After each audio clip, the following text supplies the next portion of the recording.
सपनों की ऊंचाई को वही तय करता है जो उन्हें पाने की हिम्मत रखता है। हेलो दोस्तों, आज लेकर आई हूँ आपके लिए एक बेहतरीन सिंगर की सक्सेस स्टोरी, जो आज न केवल भारत में बल्कि ग्लोबल सुपरस्टार बने हुए हैं, जिन्होंने अपनी कामयाबी और अपने हुनर के झंडे सारी दुनिया में गाड़ रखे हैं, जो आज के युवाओं के दिलों में राज करे हुए हैं। यह सिंगर आज पूरी दुनिया को अपने गानों पर नचा रहा है। इनके कंसर्ट्स के सभी टिकट चंद मिनटों में बिक जाते हैं। हाँ दोस्तों, मैं बात कर रही हूँ आज के सुपरस्टार पंजाबी सिंगर दिलजीत दोसांझ की। आज दिलजीत सिंगिंग की दुनिया में एक अलग ही नाम कमा चुके हैं। पूरी दुनिया उनकी सिंगिंग की दीवानी हो चुकी है। वो न केवल एक बेहतरीन सिंगर हैं, बल्कि एक अच्छे अभिनेता भी हैं। फ्रेंड्स, ऐसे तो भारत में संगीत की दुनिया में बहुत सारे महान कलाकार रहे हैं, लेकिन जैसी शोहरत दिलजीत को हासिल हुई है पूरी दुनिया में, ऐसे बहुत कम लोगों को हो पाती है। एक छोटे से गांव से निकलकर यहाँ तक पहुँचने का सफर आसान तो बिल्कुल नहीं रहा होगा। कहानी तो जरूर दिलचस्प होगी। तो ये कहानी दिलजीत से दिलजीत बनने वाले ग्लोबल सुपरस्टार की है। उनकी ये जादुई कहानी शुरू होती है उनके बचपन से, सन 1984 में, जहां दोसांझ कला गांव में दिलजीत का जन्म हुआ था। उनके पिता एक रोडवेज बस के कंडक्टर थे और उनकी माताजी एक कुशल गृहिणी। दिलजीत के एक भाई और एक बहन भी थे। इनके परिवार में यूं तो कोई सिंगर नहीं था, लेकिन इनके सिंगर बनने के राह में पहला कदम इनके ट्यूशन से शुरू होता है, जहां इनकी ट्यूशन टीचर कविता लिखती थी और वो बच्चों से कहती थी कि जो भी इस कविता को बहुत अच्छे से पढ़ेगा, बहुत अच्छे से सुनाएगा, वो सबसे पहले घर जा सकता है। और इसीलिए दिलजीत घर जल्दी जाने के लिए बहुत अच्छे से कविता पढ़ के सुनाते थे। धीरे धीरे वो इतने अच्छे से कविता पढ़ने लगे कि स्कूल के फंक्शंस में भी दिलजीत को स्टेज पर मौका मिलने लगा। अब सभी टीचर दिलजीत की कविता के गायन से बहुत खुश रहते थे। एक दिन दिलजीत के माता पिता को उन टीचर्स ने बताया कि दिलजीत बहुत अच्छी कविता का गायन करते हैं। अब दिलजीत के माता पिता को सिंगिंग में ही उनका फ्यूचर दिखने लगा और उनके फ्यूचर के लिए उन्होंने उन्हें लुधियाना भेज दिया। तब वो केवल 10 वर्ष के थे और 10 वर्ष के बच्चे के लिए ये बहुत मुश्किल होता है। दिलजीत अपने मामा के साथ जाना नहीं चाहते थे, परंतु उनकी मर्जी के बिना भी उन्हें जाना पड़ा।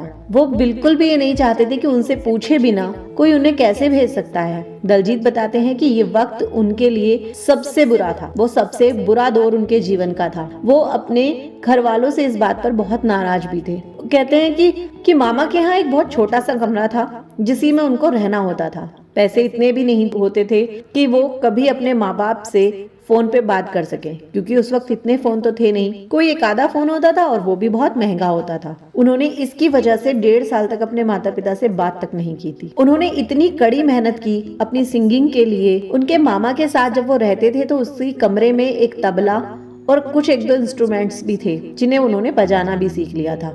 और धीरे धीरे वो अपने संगीत की मेहनत करने लगी। उनकी मेहनत इतनी कड़ी थी, वो कहते हैं कि जब होली, दिवाली या लोहड़ी होती थी तो सभी बच्चे गली में खेल रहे होते थे और तब वो बंद कमरे में केवल रियाज करते थे या तबला और अपने इंस्ट्रूमेंट्स लेकर दूसरे शहरों में लोगों के साथ गाने निकल जाते थे। उन्हें गुरुद्वारे जाने का बहुत शौक था, जहाँ जाकर भी वो बहुत अच्छे अच्छे कीर्तन किया करते थे। कुछ दिनों बाद लोगों के कहने पर जब उनसे कहा गया कि आप बहुत अच्छी सिंगिंग करते हैं, वो बाहर शादी पार्टियों में भी गाना गाने लगे, जिससे उन्हें थोड़े बहुत पैसे भी मिल जाते थे। दिलजीत ने महज 10वीं तक की पढ़ाई की, क्योंकि उनके घर की आर्थिक स्थिति बहुत अच्छी नहीं थी, इसलिए वो ज्यादा पढ़ाई भी नहीं कर सके। दिलजीत पूरे दिन लगकर मेहनत करते थे और ये सोचते थे कि उन्हें कुछ ऐसा करना है जिससे सारी दुनिया उन्हें जाने और वो बहुत पैसा भी कमाए, क्योंकि वो पैसे की कीमत उस वक्त तक समझ चुके थे। पर ये सब केवल शादी ब्याह में गाना गाकर तो संभव था नहीं। इसीलिए दिलजीत अपना एक एल्बम निकालना चाहते थे, पर उनके पास ना तो इतना पैसा था और ना ही कोई पैसे लगाने वाला। ऐसे में कुछ दिन बाद उनकी मुलाकात म्यूजिक प्रोड्यूसर राजेंद्र सिंह से हुई, जिनका उन्हें साथ मिला और उन्होंने दिलजीत को अपना पहला एल्बम भी दिया और उनका नाम दिलजीत से दिलजीत भी कर दिया। लेकिन कामयाबी किसी को इतनी आसानी से कहाँ मिलती है कि एक एल्बम मिला और वो फेमस हो जाए, ऐसा नहीं था। और उनकी भी पहली एल्बम फ्लॉप हो गई। इसके बाद उनकी दूसरी एल्बम आई, वो भी फ्लॉप हो गई। अब उनकी जब तीसरी एल्बम आई, जिसका नाम था स्माइल, तो वो बहुत बड़ी हिट साबित हुई, जिससे उन्हें पंजाब में शोहरत मिलने लगी। लेकिन अभी मंजिल बहुत दूर थी। उन्हें अभी वो सफलता नहीं मिल पा रही थी जो वो चाहते थे। उन्हें पंजाब से बाहर भी अपने आप को पहचान देनी थी और तभी उनकी लाइफ में एंट्री होती है यो-यो हनी सिंह की, जिन्होंने दिलजीत को अपने साथ मौका दिया। दिलजीत सॉफ्ट सिंगिंग करते थे और उनकी इमेज चेंज करने के लिए यो-यो हनी सिंह ने उनसे कहा कि तुम्हें ऐसे ही रहना है या थोड़े अलग भी गाने गाने हैं, और तब उन्होंने उनके साथ मिलकर एक एल्बम निकाली जिसमें उनका गुस्सा और रोब वाला चेहरा दिखा, जिसे लोगों ने बहुत पसंद किया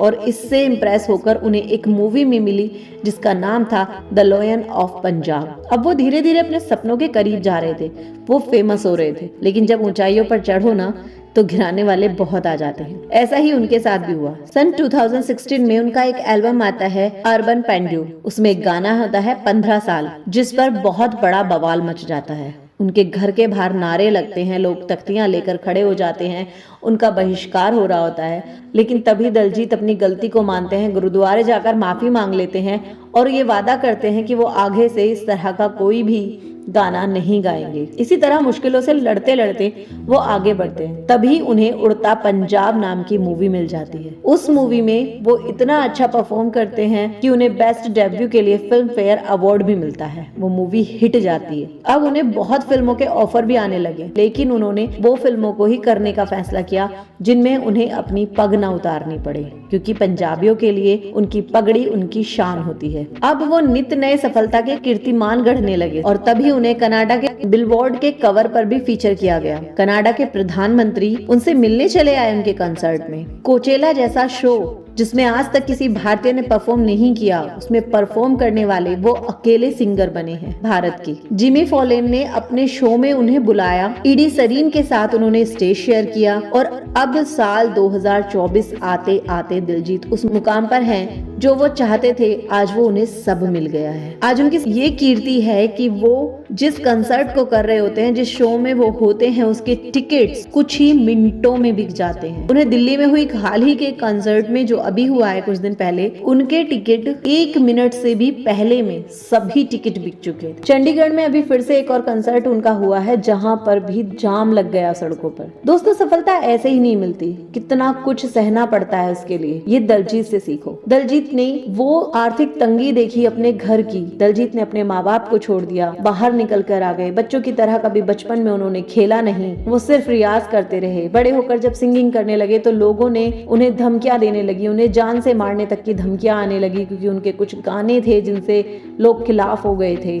फ्लॉप मूवीज दी, फ्लॉप सिंगिंग भी की, लेकिन वो कभी डरे नहीं और पीछे हटे नहीं, क्योंकि उनका बचपन से सिर्फ एक ही सपना था। वो ये चाहते थे कि लोग उन्हें जाने, हर इंसान उन्हें जाने, भले ही वो उन्हें ना जानते हो। वो पैसे की कीमत जानते थे। उनको पता था कि उन्हें पैसा कमाना है, उनको फेमस होना है, और उन्होंने वही किया। लगता तो ये बिल्कुल ख्वाब जैसा है ना, कि किसी ने सोचा और उसने हासिल कर लिया, या इतनी सफलता एक इतने से छोटे से गांव से, एक छोटे से घर से आने वाला एक इंसान इतना सफल हो गया, बिल्कुल ख्वाब जैसा है। पर सच ये भी है कि इसे हासिल किया जा सकता है, और ये दिलजीत ने किया है। ये कहानी सिर्फ सुनने के लिए नहीं है, बल्कि बहुत कुछ सिखाती है, जिससे आप सीख कर आगे बढ़ सकते। अगर आप चाहते हैं तो आप भी इस सफलता को हासिल कर सकते हैं। बस आपके सपनों में वो हिम्मत और वो दम होना चाहिए, वो आपके अंदर हौसला होना चाहिए कि आप अपने हर सपने को पूरा कर सकते हैं। दोस्तों, अगर कहानी पसंद आई हो तो इसे लाइक करें, प्लीज हमारे चैनल को शेयर और सब्सक्राइब भी करें। Thank you. जय हिंद, जय भारत।